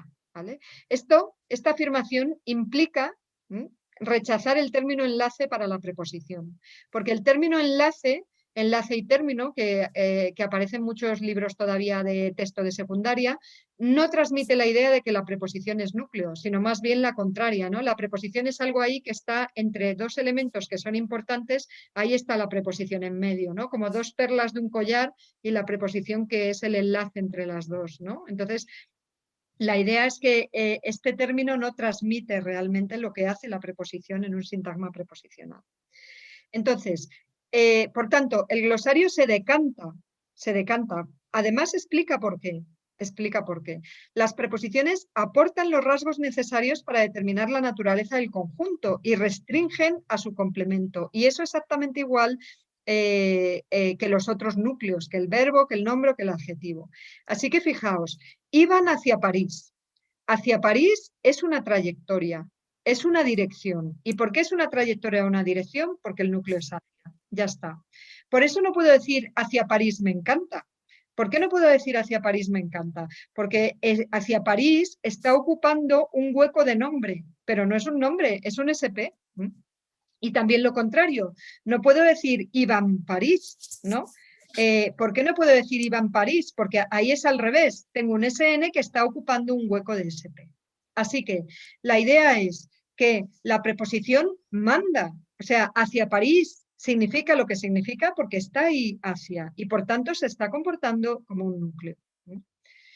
Vale, hay más argumentos en el glosario, no los he metido porque en realidad no me quiero parar en esto, simplemente quiero explicar en qué sentido trata de aclarar conceptos y ofrecer argumentos el glosario. Después se habla de las preposiciones que son marcas sintácticas de función, que son las preposiciones que no seleccionan o restringen semánticamente a su complemento. Estos dos de A y B son ejemplos típicos. El deseo de chocolate o vimos a las niñas. Cuando yo digo el deseo de chocolate, esa de no es la preposición de que tengo en viene de Madrid, ¿no? De Madrid indica un lugar de dónde, porque está de, y ahí de tiene su significado léxico de dirección, pero en el deseo de chocolate, esa de no tiene ningún significado de tipo direccional, ¿no? Es lo que se llama una marca de función, una marca de caso, se llama a veces, es decir, es la manera que tienen los nombres de decir, hola, este sintagma nominal es mi complemento, necesitan la preposición, ¿no? Los verbos tienen un privilegio, digamos, que es que pueden reconocer a sus complementos solo porque los tienen al lado. Así que yo puedo decir, deseo el chocolate, y ya está. Y con tener al SN al lado, ya el verbo reconoce ese sintagma nominal como su complemento. Pero los nombres y los adjetivos no pueden hacer eso. Entonces, necesitan poner la preposición para decir, hola, este es mi complemento, ¿no? Entonces, estas preposiciones se llaman preposiciones funcionales, ¿no? Y lo mismo pasa en vimos a las niñas, ¿no? Esa es una marca de función, una marca de caso, en este caso de complemento directo, ¿no? Entonces, claro, la cuestión es si estas preposiciones son o no núcleos, porque no es tan claro que sean núcleos. De hecho, no todo el mundo, no todos los lingüistas se ponen de acuerdo sobre qué pasa con las preposiciones funcionales. Hay que interpretar que son núcleos o que no son núcleos. Fijaos que eso implica cosas muy diferentes. En el caso de que interpretemos que son núcleos, a los ciclistas, envía a los ciclistas, es un SP, un sintagma preposicional. Mientras que si lo que digo es que es un sintagma nominal con una marca de función, entonces estaría diciendo que eso es una especie de SN. Pues como os he puesto el ejemplo del latín, porque como en puelas, ¿no? A las niñas, pues sería lo mismo, ¿no? O sea, esa A sería una marca de caso que me dice esto es acusativo, ¿no? Pero lo que tendría es un SN. Si yo os preguntara puelas qué es, todos me diríais un SN, ¿no? Pues la idea sería la misma. Así que fijaos que decir una cosa o decir otra. La recomendación del glosario en este caso es distinta. Lo que dice es, está entre comillas, porque es literal. Por esta razón, se sugiere no incluir esta cuestión polémica en los contenidos gramaticales básicos de la enseñanza media. Vale, entonces, claro, vosotros me podríais preguntar, pero ¿y cómo no podemos incluir esto en la enseñanza? Pero si es que ejemplos de complementos directos con A salen por todos sitios, ¿no? Bueno, pues lo que a mí me parece más sencillo, y esto ya no está en el glosario, sino que soy yo, Edita, la que lo digo, es lo que me parece más sencillo es decir que todos son sintagmas preposicionales. Es decir, a los alumnos que les digo, pues SP, P y SN. Y luego si algún alumno pregunta, porque hay alumnos que preguntan, cuando se explican las cosas de determinada manera, claro, se dan cuenta, pues si algún alumno pregunta, se puede explicar. Se puede explicar y decir, vale, pues es que en realidad no todas las preposiciones son exactamente iguales, y es verdad que esta preposición se comporta de un modo distinto, etcétera, ¿no? Y de nuevo, cada profesor decide si eso lo puede explicar, si no lo puede explicar, en cuándo lo puede explicar. Pero mi propuesta sería, analizo SP, P y SN, y en todos los casos con núcleo y complemento, sabiendo, teniendo yo en la cabeza como profesor, que es verdad que la naturaleza nuclear de las preposiciones funcionales pues es más cuestionable que la naturaleza nuclear de las preposiciones léxicas. Bueno. No sé si hay alguna pregunta en el chat sobre esto. Si no, sigo. A ver, no parece que haya. En resumen, los objetivos del glosario son proponer una terminología unificada, eligiendo determinados términos sobre otros, introducir conceptos modernos, como alcance, argumento o adjunto, aclarar conceptos tradicionales, como el concepto de núcleo, y ofrecer argumentos gramaticales a los profesores. Estos son los objetivos. Vale. Voy a pasar al punto 3, que es ¿qué contiene el GTG? ¿Qué tiene el glosario dentro? Tiene unas 500 entradas, luego tiene entradas que son remisiones, ¿no? Por ejemplo, está la entrada referencial, pero no se define referencial, sino que te dirige a referencia. O está argumental y te dirige a argumento. Está nombre acotador, por si alguien ha visto en un libro, nombre acotador. ¿Qué será eso? Pues está como término alfabético, pero no se explica ahí, sino que te manda a nombre cuantificativo, porque un nombre acotador es un tipo de nombre cuantificativo. ¿Vale? Luego tenemos tablas y tenemos esquemas también. Este es un ejemplo de entrada, lo que es justamente es la entrada adverbio-adjetival, que no es lo mismo que adjetivo-adverbial, que es de lo que hemos estado hablando antes, ¿no? Porque adverbio-adjetival es un tipo de adverbio, como dice su nombre. Mientras que antes hemos hablado de adjetivo determinativo, perdón, que es un tipo de adjetivo, ¿no? Vale, entonces, fijaos, el lema es el término que se define, adverbio adjetival, y es el término que se elige también. Fijaos que un poco más abajo, después de los ejemplos, tenéis los sinónimos, que son los términos equivalentes. A los adverbios adjetivales también se les llama adverbios cortos, porque se compara con los adverbios en mente, ¿no? O sea, que se puede decir trabajaron duro y trabajaron duramente. Entonces, digamos que duro es el adverbio corto. Bueno, pues en el glosario se elige un término, que es el que aparece en el lema. En este caso se ha elegido adverbio adjetival, y los otros términos sí que se aparecen, pero aparecen como sinónimos. En distintos sistemas terminológicos se usan todos esos nombres para hablar de los adverbios adjetivales. Luego, siempre, como os decía al principio, aparecen ejemplos. Siempre se empieza con ejemplos. El avión volaba bajo, habló claro, respiró hondo, etc. A continuación, si existe, aparece un par. El paradigma en el que se suele integrar, pues masculino frente a femenino, adjetivo calificativo frente a relacional. En este caso, adverbio adjetival se suele oponer a adverbio mente. Luego, el REL, elementos relacionados, son términos del glosario, que están definidos en el glosario, que se consideran relacionados y que, por tanto, si tú has leído adverbio adjetival, pues te puede interesar consultar también complemento predicativo. Y por último tenemos las referencias. Solo hay referencias a 2 gramáticas, a las 2 gramáticas de referencia del español, la nueva gramática de la lengua española y la gramática descriptiva de la lengua española. Pero yo creo que es suficiente para si alguien dice, pues esto se me ha quedado corto, quiero leer algo más. Pues ahí tenéis directamente las referencias, de manera que os podéis ir a las otras gramáticas a consultar.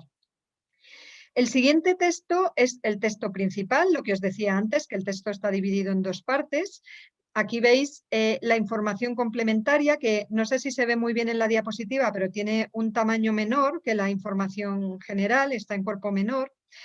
Luego tenemos términos en versalita, como ahí en la información complementaria veis que está adjetivos adverbiales. Los términos en versalita son referencias a conceptos que tienen entrada en el glosario. Es decir, que si os vais a adjetivo adverbial va a estar definido. Así que todos los términos que aparecen en versalita dentro de una explicación significa que están explicados en el glosario, que están definidos en el glosario en otro sitio. La información complementaria, ¿qué tiene normalmente? Pues tiene cuestiones que se consideran menos centrales para la definición del concepto, información normativa si es que la hay, información ortográfica, análisis polémicos. Por ejemplo, antes os decía que el análisis como núcleo de las preposiciones está en la información complementaria de la palabra núcleo. Explicación de análisis que hoy en día no se consideran acertados, pero que están muy extendidos. También información dialectal, en algunos casos. Hay poca, pero en algunos sitios hay. ¿Qué más cosas tienen las entradas? A veces, no en todas las entradas, pero en algunas también tenemos la familia léxica. Por ejemplo, en pronombre aparece pronominalizar, pronominalización, pronominal y pronominalmente. ¿Qué significa eso? Significa que si vosotros estáis leyendo un libro de gramática y veis pronominal, que eso no lo vais a hacer, pero bueno, quizá en otros casos sí, y decís, ¿qué es pronominal? Pues os vais al glosario y está pronominal. Lo que pasa que lo que hace es dirigiros a pronombre. Vale. Y luego veis también en la entrada de pronombre hay una referencia, remite al esquema 9 y a las tablas 4 y 7. ¿Qué significa eso? Bueno, que hay un esquema, el número 9, los esquemas están al final del glosario, en el que sobre los pronombres, y hay 2 tablas, la 4 y la 7, en las que también se habla de los pronombres. Bueno. ¿Qué más cosas tenemos? Solo me queda un tipo de referencia que no he explicado. Fijaos, en algunas entradas tenemos términos en negrita. Antes os he explicado los términos en versalita, ¿no? Que refieren a entradas del glosario. Los términos en negrita son términos que están definidos dentro de una entrada. Por ejemplo, esta es la entrada de papel semántico y veis que tema, paciente, benefactivo, receptor o instrumento están definidos aquí. Es decir, estos conceptos, tema, paciente, receptor, no tienen una entrada propia en el glosario, están definidos dentro de papel semántico. ¿Por qué están en negrita? Pues significa que sí que los vamos a encontrar si nos vamos por orden alfabético. Fijaos, si me voy aquí, estoy en la B, base de derivación, base opaca, base pronominal, benefactivo. ¿Lo veis que está ahí benefactivo? Pero ¿qué me dicen en benefactivo? ¿Qué me dice? Ver en función semántica. Así que si os vais a buscar benefactivo, es verdad que no está definido, pero te dirige hasta la entrada en la que está definido, que en este caso es la entrada de función semántica. Es esta que tengo aquí, que he vuelto a cambiar de diapositiva. ¿Lo veis? La de benefactivo o malefactivo designa a la persona que se ve beneficiada o perjudicada por la acción, como les pintaron la casa a los vecinos.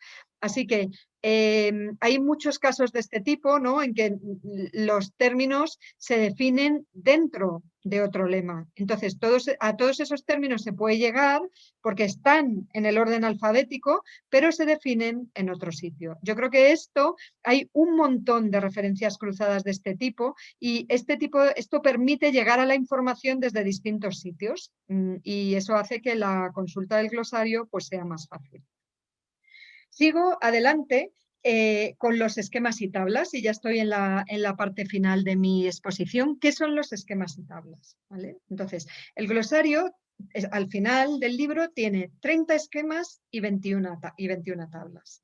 Los esquemas son cuadros sinópticos que muestran clases y ahora vamos a ver ejemplos, clases y subclases de voces y estructura. ¿Para qué sirven? Sirven para ofrecer una jerarquía parcial entre los términos. Es decir, como aquí lo que tenemos es un glosario, es decir, un orden alfabético, no hay jerarquía entre los términos, ¿no? Entonces, los esquemas buscan un poco paliar esa ausencia. Por ejemplo, en los verbos tengo un montón de tipos de verbos. Hay una definición de verbo psicológico, hay una definición de verbo de percepción, hay una definición... Bueno, pues hay un esquema en que está la palabra verbo y toda la clasificación, verbo psicológico, verbo tal. Entonces, eso ayuda, nos da una jerarquía, ¿no? Nos da una organización parcial, claro que sí, pero una organización parcial de los términos que nos puede servir. Y las tablas, ahora vamos a ver ejemplos de los dos. Las tablas son cuadros de doble entrada, donde normalmente se clasifican las propiedades fundamentales de las palabras, o propiedades flexivas, o propiedades semánticas o sintácticas. Y estos cuadros y esquemas y tablas nos sirven para organizar y sistematizar la información. Y creo que es algo valioso porque es algo que no suele estar, como os decía al principio de la charla, en diccionarios tradicionales. No se suelen, diccionarios de términos lingüísticos, no suelen tener esquemas y tablas como las que tenemos en el glosario. Entonces, para ilustrar qué son los esquemas y tablas, vamos a este ejemplo que es un par clásico, ¿no? Es muy típico. ¿Alguien me quiere decir lo que ha pensado sobre este par? El ejercicio 5 de los que os mandé.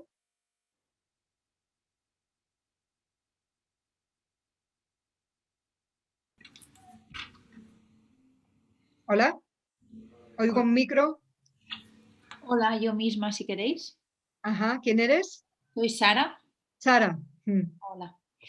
Bueno, yo, a ver, que lo tengo aquí apuntado.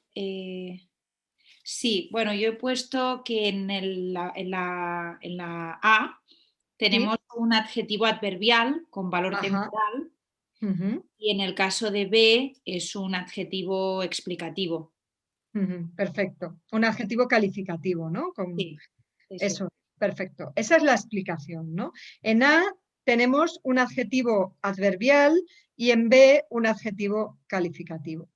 Fijaos que antiguo en B indica una cualidad del despacho, por eso es un adjetivo calificativo, ¿no? Pero en A no funciona como adjetivo calificativo. ¿Por qué se le llama adjetivo adverbial? Fijaos esta paráfrasis que os he puesto aquí. Esta sala, que es muy moderna, era antes un despacho, ¿no? Así que un antiguo despacho no quiere decir que el despacho sea viejo, esté anticuado, ¿no? No quiere decir eso.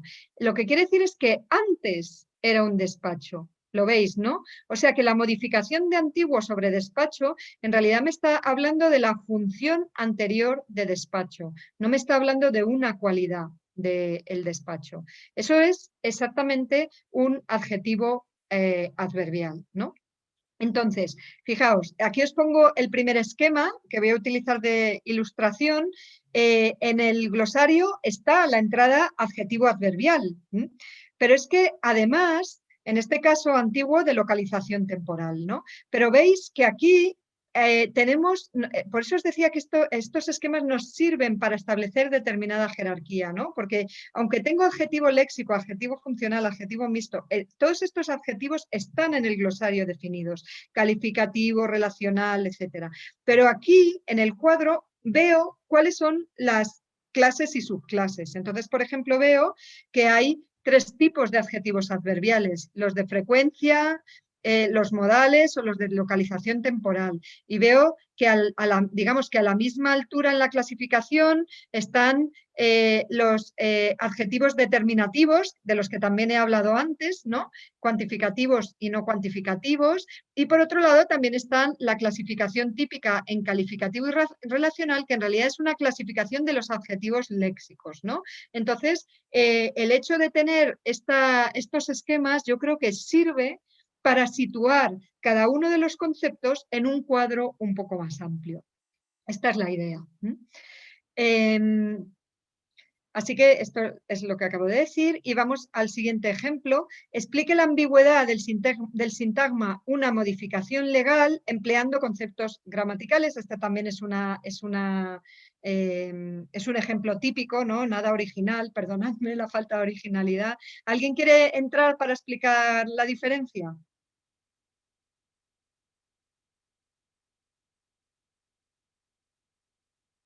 Fijaos, estos esquemas no necesariamente se los tenéis que dar a los alumnos, más bien es para que los tengamos en la cabeza, es decir, para que los profesores tengamos como la clasificación completa en la cabeza, no las cosas por ahí sueltas, ¿no? Sino como en jerarquías un poco más amplias, pero luego cada profesor decide si quiere presentar el esquema a sus alumnos o no, porque no hace falta.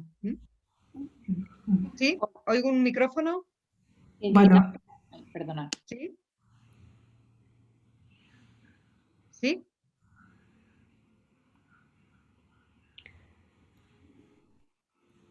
Hola. Hola. Creo ¿Sí? que puedo intentarlo explicar. Sí. ¿Quién eres? Noelia. Noelia. Venga, adelante. A ver, creo que es un adjetivo, creo que el legal es un adjetivo relacional. Y eso implica que en un ejemplo como una modificación legal agiliza los desahucios por impago de renta, que es buscado para poder ver la ambigüedad, es equivalente a de ley, o sea, es decir, a de la ley, exactamente.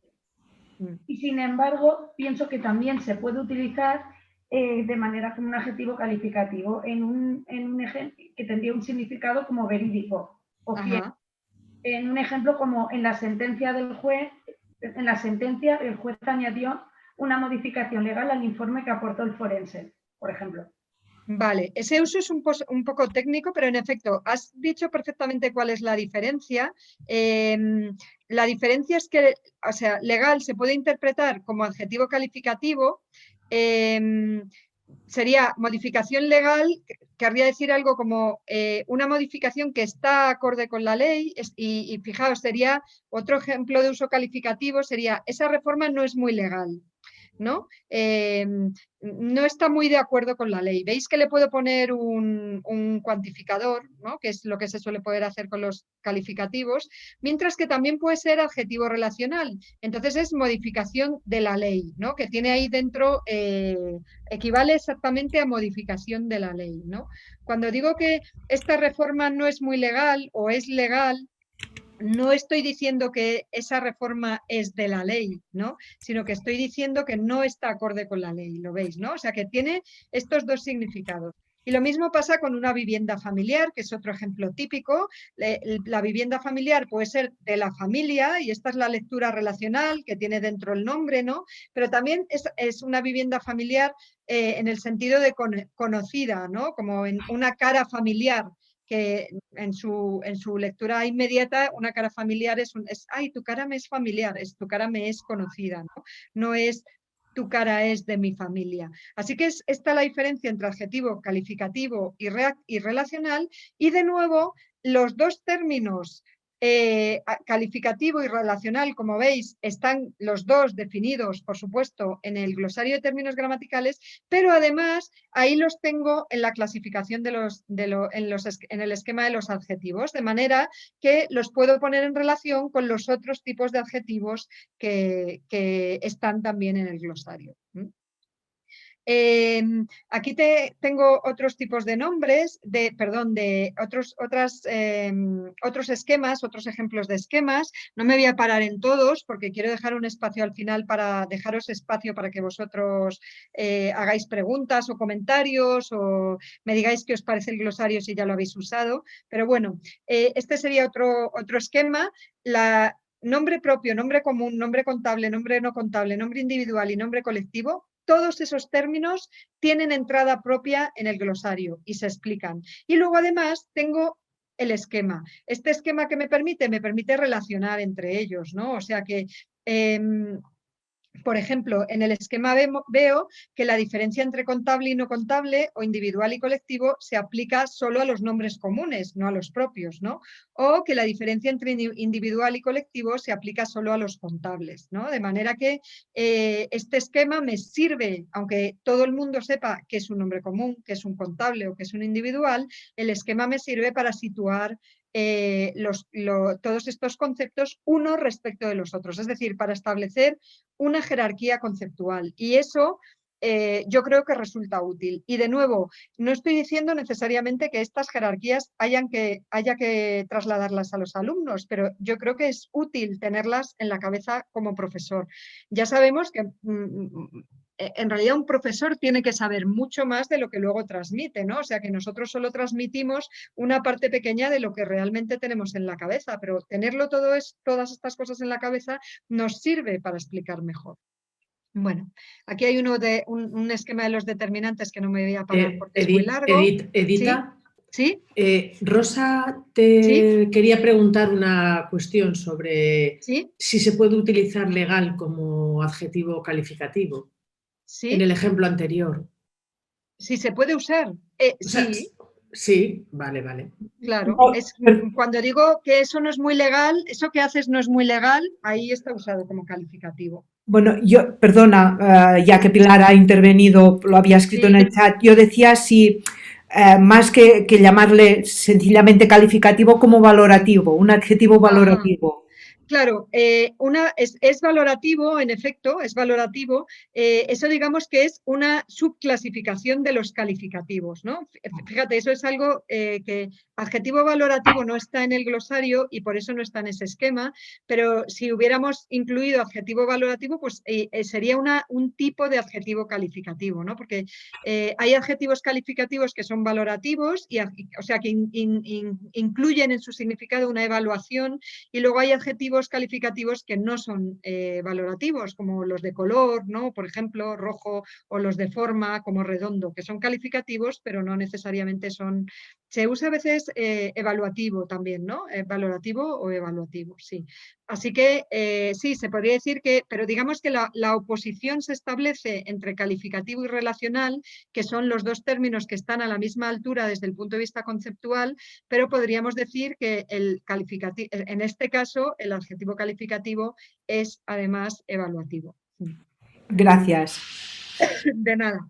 Y aquí tenéis otro, no me voy a parar en estos esquemas porque es solo para abrir boca, para que os apetezca iros al glosario y mirar el tipo de esquemas.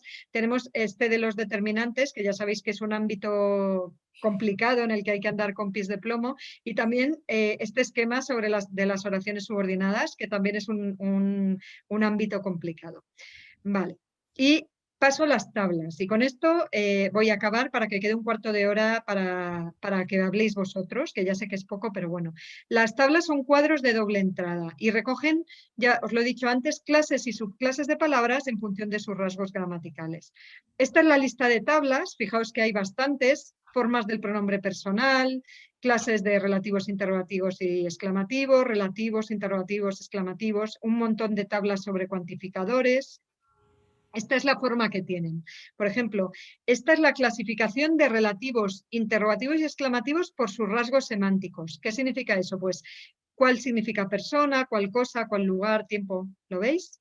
También tenemos otra, ¿veis? Aquí es por la categoría gramatical. Así que tengo cuáles son pronombres, cuáles son determinantes, cuáles son adverbios, y los que son adverbios, cuáles modifican al verbo, cuáles modifican al adjetivo o al adverbio. ¿Lo veis?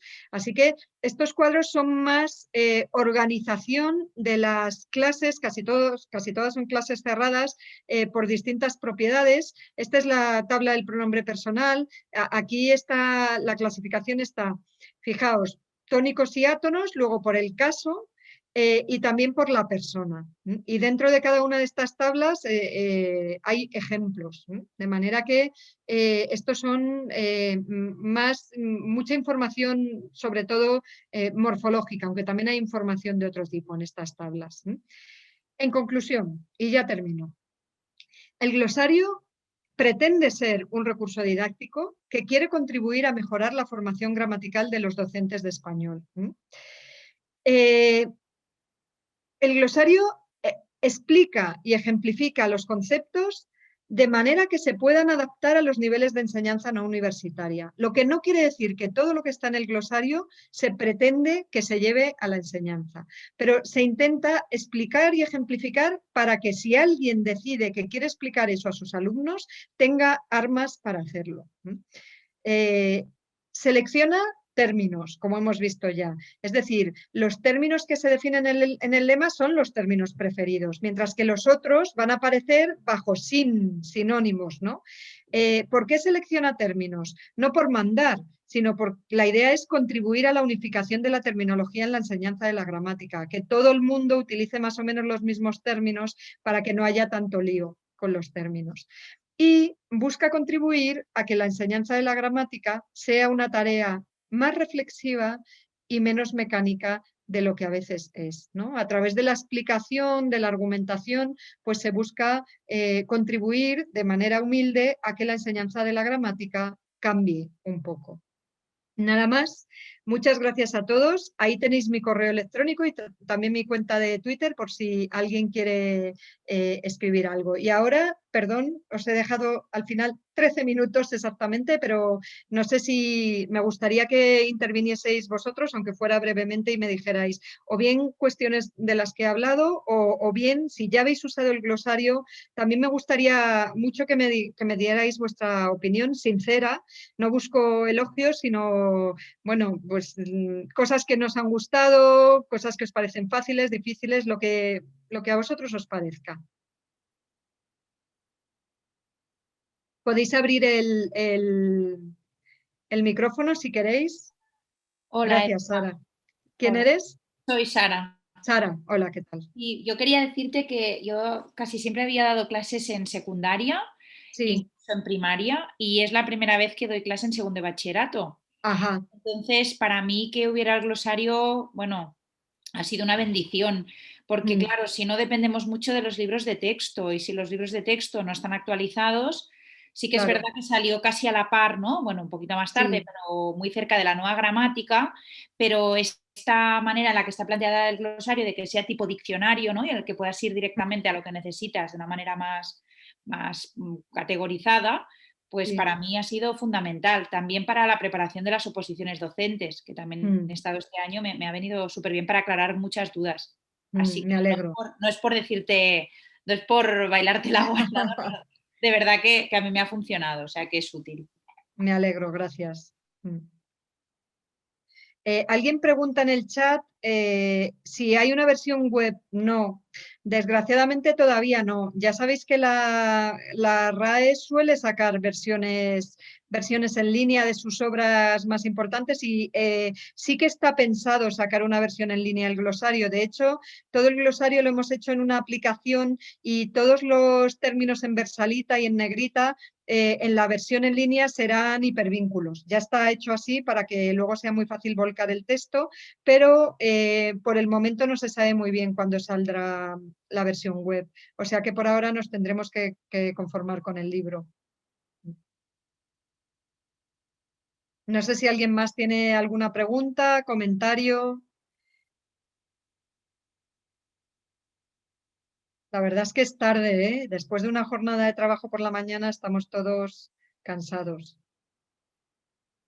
Si no hay preguntas ni comentarios, cerramos la sesión, como me digáis. Bueno, yo tengo un comentario. Sí. ¿Quién eres? Yo, Mireia. Mireia. A ver, es que realmente soy estudiante para ser profesora.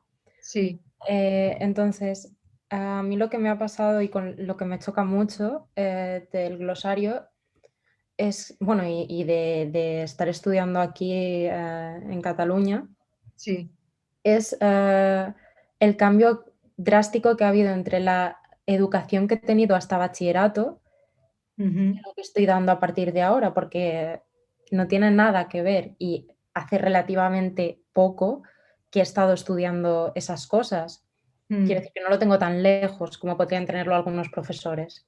Sí. Y realmente, bueno, vengo de otra comunidad y es un cambio pero ¿Te refieres al cambio entre lo que estudiaste en el instituto y lo que has estudiado en la carrera? ¿Te refieres? Sí, lo que estudio en la carrera y lo que he visto en el glosario. Claro. Entonces es algo drástico y claro, sí. es cierto que te quedan muchas dudas muchas veces, por ejemplo, con lo de preposición, enlace y término y todo esto, y sin embargo al mezclar semántica con sintaxis queda mucho más claro y al verlo en el glosario y demás la verdad es que es bastante más útil y lo veo desde, bueno, desde algo más cercano, una perspectiva más cercana que lo he tenido hace nada. Sí, lo que dices es verdad y en parte esa es una de las razones por las que se creó Grok. Es decir, esta distancia entre lo que se enseña o lo que está, vamos a decir, lo que está en los libros de texto, por ejemplo, ¿no? de secundaria y bachillerato y lo que se enseña en la universidad se ha ido agrandando con los años. Hay mucha distancia. Es decir, que los libros de texto de bachillerato y de eso también se han quedado un poco anquilosados. Y hay mucha más distancia, por lo que nos dicen nuestros compañeros de ciencias, que lo que pasa en otras asignaturas de ciencias. Así que, por ejemplo, ¿cuál era? No me acuerdo ya, este ejemplo siempre lo pone Ignacio Bosque y ahora, como yo no fijo estas cosas, pero no sé si recuerdo si era Platón o Júpiter. Bueno, hay un planeta que siempre se ha estudiado como planeta y ahora resulta que no es un planeta, ¿no? Platón. Es Platón. Es Plutón, perdón. Platón. Aquí me traiciona mi información. No sé si es Júpiter, bueno, no me acuerdo cuál es. El caso es que ese ha sido un cambio que se ha producido, que los científicos lo han descubierto relativamente hace poco. Bueno, pues ya están los libros de texto de ciencias, o sí, supongo que son los de ciencias naturales o los de biología. Ese tipo de cosas no pasan en nuestra asignatura, que es lo que decía Mireia, ¿no? O sea, por ejemplo, la diferencia entre argumento y adjunto. Esa es una diferencia que es independiente de las escuelas lingüísticas. Todo el mundo está de acuerdo en que eso existe, en que eso es muy importante. Y solo está llegando a la enseñanza secundaria ahora. O el ámbito, el alcance. Otra cosa que está en todas las escuelas, ¿no? Y sin embargo, otra cosa que no se encuentra en secundaria. Y muchas otras cosas, ¿no? Entonces, claro, la pregunta es ¿por qué pasa esto? No estoy segura. Yo creo que tiene que ver con las editoriales y con las personas que hacen los libros de texto, pero tampoco estoy segura porque hay buenos profesionales en las editoriales. Yo conozco bastante gente en editoriales y sé que hay buenos profesionales. Entonces, no sé por qué pasa, pero realmente hay una distancia que no debería existir. Es decir, los contenidos que la disciplina lingüística va incorporando y considerando aceptados deberían ir incorporándose también a la secundaria y el bachillerato. No estoy diciendo que haya que enseñar todo en los libros de texto, que tenga que estar todo, no estoy diciendo eso, pero sí debería haber más acuerdo, ¿no? Y eso, bueno, es un problema que ya digo, creo que es solo en nuestra disciplina, que no pasa en otras. Muchas gracias, Mireia, por la observación. Plutón, dicen que es Plutón el que no es planeta. Muchas gracias. ¿Alguna pregunta, comentario más?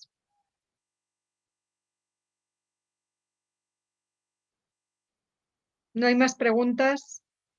Pues vamos a cerrar esta primera sesión y nada, nos vemos el próximo miércoles. Muchas gracias a todos por estar ahí, por aguantar 2 horas por la tarde y por vuestro interés. Hasta el próximo día.